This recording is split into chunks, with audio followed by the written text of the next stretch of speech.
तो आप ये बोल रहे हो कि बिल गेट्स ने अभी तक 1 रुपया भी नहीं कमाया? जी बिल्कुल, उसे तो कभी कमाने की जरूरत ही नहीं पड़ी। तो फिर वो इतना अमीर कैसे है? वो मैं आपको बताता हूँ। एक बार क्या है, बिल गेट्स बचपन में अपने गाँव गया नानी के घर, तो वहाँ इसके पड़ोस में भंडारा चल रहा था। तो इसने वहाँ भंडारे में जाके दबा के पूरी सब्जी पी ली। अब अगले दिन उसको कब्ज हो गए, तो वो खेत में टट्टी करने चला गया। अब क्या कब्ज से क्या निकल नहीं रहा था प्रेशर, तो वो काफ़ी देर तक एक ही जगह पर बैठा था और हाथ में लकड़ी लेकर वो इसे जमीन को कुरेदने लगा। अब कोई आधा फीट कुरेदने के बाद उसे एक चमकीली धातु नजर आई, तो उसने उसे खोद के निकाला। तो क्या देखता है कि एक सोने का चरा है जो हीरो से भरा हुआ है, तो वो उन्हीं हीरो को बेचकर अमीर हुआ है। लेकिन वो तो माइक्रोसॉफ्ट के मालिक हैं, उसी से तो उन्होंने पैसा कमाया है। आपको सही में लगता है कोई विंडो बेचकर इतना अमीर हो सकता है? अरे आजकल हर दूसरा आदमी या तो कॉपी विंडो यूज करता है या क्रैक विंडो यूज करता है। मैं खुद क्रैक विंडो बेच कर 15,000 से ऊपर कमा नहीं पाता। तो फिर वो माइक्रोसॉफ्ट कंपनी का क्या सीन है? अब आदमी के पास इतना पैसा आ जाए तो उसे कुछ बिजनेस तो दिखाना ही पड़ता है, तो बस ये एक दिखावा ही है। तो ये बात लोगों को क्यों नहीं पता? क्योंकि वहाँ की गवर्नमेंट नहीं चाहती कि ये बात लोगों को पता चले, क्योंकि अगर ये बात लोगों को पता चली तो लोग मेहनत को छोड़ के किस्मत पर भरोसा करने लग जाएंगे। देखो, इस बात को यूएस की एजेंसी द्वारा सीक्रेट रखा गया है। मैं उस एजेंसी का नाम ले लूंगा, आप गूगल कर लेना। अच्छा, तो ये सब चीजें आपको कैसे पता? तो आप ये बोल रहे हो कि एस्ट्रॉयड जो है वो हम पर एलियंस का अटैक है? जी बिल्कुल है। मैं आपको बताता हूँ, आज से करीब 70 मिलियन साल पहले जब डायनासोर यहाँ रहते थे, तो ये यहाँ कुछ नहीं करते थे, ना कोई काम धंधा करते थे, ना बीवी बच्चों की जिम्मेदारियां लेते थे, सिर्फ खाते पीते और रंगते थे। तो इन डायनासोर्स की टट्टी से ऊपर एलियंस को परेशानी होने लगी। उन्होंने देखा यार इनका तो कुछ करना पड़ेगा।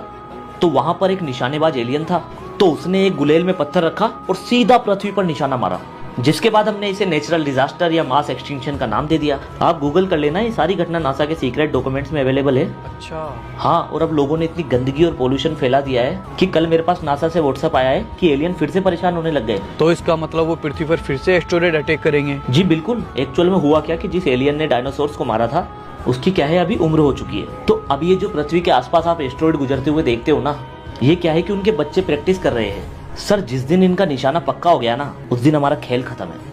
तो आप ये बोल रहे हो कि हम जो पानी पीते हैं वो पानी नहीं बल्कि एलियंस का मूत है? जी बिल्कुल। मैं आपको बताता हूँ, आज से करोड़ों साल पहले जब एलियंस मिल्की वे गैलेक्सी से गुजर रहे थे, तो आपने देखा होगा हम जब दोस्तों के साथ कहीं ट्रिप पर जाते हैं तो बीच में मूतने के लिए गाड़ी रोकते हैं, तो वैसे ही एलियंस यहाँ रुके और उन्होंने मूतना शुरू कर दिया। अब उन्होंने देखा कि पूरी पृथ्वी मूत से भर गई है, तो उन्होंने बाकी एलियंस को रोक दिया। इसीलिए आज थोड़े बहुत कॉन्टिनेंटल्स बचे। लेकिन वो लोग जुपिटर पर भी तो मूत सकते थे। देखो, जुपिटर पर हमेशा तेज तूफान चल रहे होते। अगर वो लोग जुपिटर पर मूतते तो उनका मुंह उछटकर उन्हीं के ऊपर आ जाता। इसीलिए बाकी बचे हुए एलियंस ने मार्स पर मूता, और एक की वो चेन में फंस गई थी तो उसका मुंह उछटकर जुपिटर के मून यूरोपा पर चला गया, जहां रिसेंटली अभी पानी मिला है। आप गूगल कर लेना। फिर ये बरसात का पानी कहाँ से आता है? देखो, ये एलियंस हर साल जून जुलाई में यहाँ से गुजरते और अब यहाँ रुककर मूतना इनकी परंपरा बन चुकी है। अब ये एक साथ मूतेंगे तो पृथ्वी पर बाढ़ आ जाएगी, इसलिए एक एक करके मूतते और हम पूरे सीजन बरसात को एंजॉय करते। तो आपके हिसाब से हिटलर कोई बुरा आदमी नहीं था, बल्कि उसे बुरा बनाया गया था? जी बिल्कुल। हिटलर तो एक देवता आदमी था। वो हर गुरुवार को लंगर बांटता था, कपड़े बांटता था, जाने कितनी गरीबों के लिए उसने घर बनवाए थे। लेकिन सर, आदमी का ज्यादा अच्छा होना भी कई बार उसके लिए बुरा बन जाता है। वो कैसे? हिटलर की अच्छाई से उसके अपनों को ही परेशानी होने लगी थी। उन्होंने देखा यार ये तो सब कुछ लुटा देगा, फिर उन्होंने उसे बदनाम करने के लिए उसके खिलाफ साजिश रचना शुरू कर दी। तो फिर वो चैम्बर वाली घटना जिसमें उसने लाखों लोगों को मारा था, वो भी एक सोची समझी चाल थी। मैं बताता हूँ आपको। एक बार क्या हुआ, हिटलर का गटर का चैम्बर जाम हो गया, तो उसे ठीक करने के लिए 2 मजदूर अंदर उतरे हुए थे। तभी हिटलर यहाँ वहाँ टहलने के लिए चला गया। ये मौका पाकर हिटलर का एक कजन, मैं उसका नाम नहीं लूंगा, आप गूगल कर लेना, उसने वो चेंबर का ढक्कन बंद कर दिया और वो दोनों मजदूरों की वही मौत हो गई। फिर उन्होंने 2 लोगों को 10 बताकर अफवाह फैलाना शुरू कर दी। फिर ये नंबर कब 10 से 100 और 100 से लाखों पर पहुंच गया पता ही नहीं चला। बाद में उन्होंने हिटलर की तिजोरी से सारा पैसा चुरा लिया। इसी वजह से उसने वो लंगर बांटना और कपड़े बांटना बंद कर दिया। तो लोगों को लगा कि यार हिटलर तो बदल गया। वो बेचारा जहां भी जाता लोग उसके मुंह पर थूक कर चले जाते। अच्छा, फिर क्या था? आदमी खाने के बिना 7 दिन जिंदा रह सकता है, पानी के बिना 2 दिन, हवा के बिना 2 मिनट, लेकिन उम्मीद के बिना 1 सेकंड भी जिंदा नहीं रह सकता। वो बेचारा हर उम्मीद खो चुका था। फाइनली 30 अप्रैल 1945 को उसने अपनी जान ले ली। शिट यार, मैं उस बेचारे को बचपन से ही गलत समझता आ रहा था। तो आप ये बोल रहे हो कि एलोन मस्क जो है वो इंसान नहीं बल्कि एक रोबोट है? जी बिल्कुल। मैं आपको बताता हूँ, अमेरिका का एक पॉलिटिशियन था, मैं नाम नहीं लूंगा, आप गूगल कर लेना। तो उसको क्या है कि राष्ट्रपति बनना था।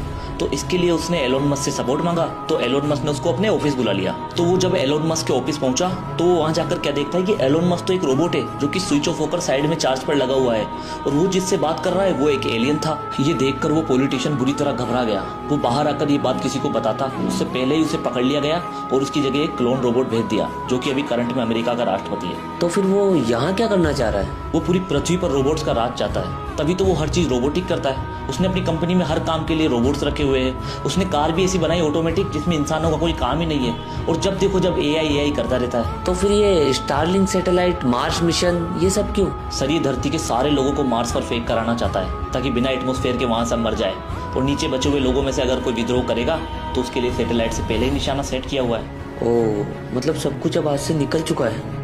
आपको पता है अमीर लोगों के चेहरे पर इतनी चमक और रौनक कैसे आती है? क्योंकि वो महंगे फेस वॉश, फेस मसाज और स्किन केयर रूटीन फॉलो करते हैं। जी नहीं, इनका एक सीक्रेट है जो किसी को नहीं पता, वो मैं आपको बताता हूँ। जी बताइए। देखो ये लोग एक ही चड्डी को 2-3 हफ्ते तक लगातार पहन के रखते हैं, उसे बदलते नहीं है। फिर जब इन्हें कहीं बाहर जाना होता है तो ये उस चड्डी को हल्का गीला करते और अपने फेस पर रब करते, जिससे होता क्या है कि उस चड्डी के जो भी जम्स है वो इनके चेहरे पर आ जाते हैं और चेहरे के सारे डेड स्किन सेल्स को खा जाते।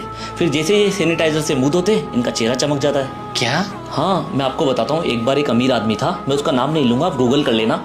तो वो क्या है कि एक दिन अपने बाथरूम में नंगा नहा रहा था और उस दिन वो कुंडी लगाना भूल गया। अब उसका नौकर वहाँ साफ सफाई करने के लिए आया तो उसने देखा कि मालिक की गंदी चड्डी बाथरूम के गेट पर लटकी हुई है, तो उसने उस गंदी चड्डी को फेंक कर उसकी जगह एक नई चड्डी रख दी।